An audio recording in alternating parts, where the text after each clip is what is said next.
My name is Rynin. I've been working on discovering and creating paradoxes since I was 15. For a long time now, paradoxologists have been trying to observe a paradox firsthand, but we haven't been able to. The most we've been able to do is say something silly like, "This statement is false."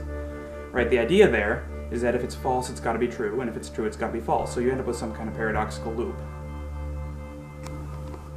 Unfortunately, just saying this doesn't seem to affect the world in any way, so we've sort of been out of luck. Until now, of course. Here we see test subject number 7 eating a sandwich that he's just found on this table. One of our researchers was watching this, and I guess that he sensed that something was going to happen, so he kept watching. Our test subject, after eating the sandwich, began designing his own time machine.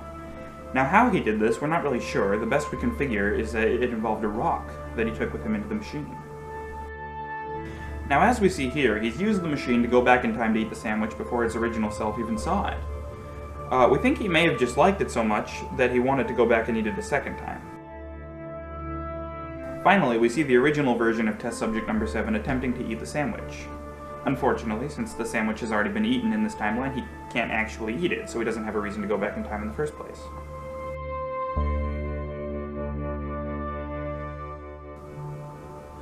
What's interesting about this is that he seemed to think there was a sandwich there, even though it technically didn't exist. In fact, up until he reached for the sandwich, everything went exactly as it did the first time.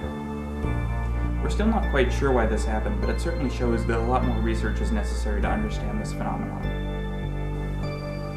In the end, what we learned is that when a paradox is created, an explosion engulfs the area surrounding the events.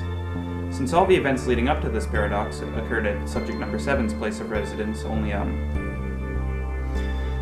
he and his house were blown up. He was a brave man who just wanted a sandwich. May his valiant sacrifice lead us to new discoveries.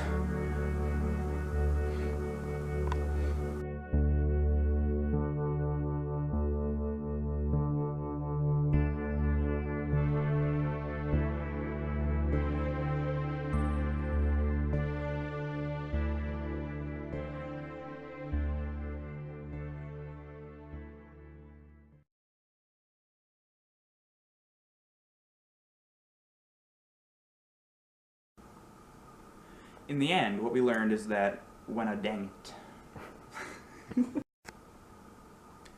He was a brave man.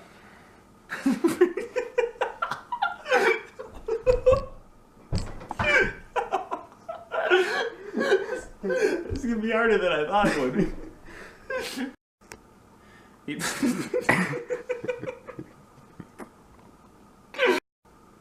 He was a brave man who just wanted a sandwich.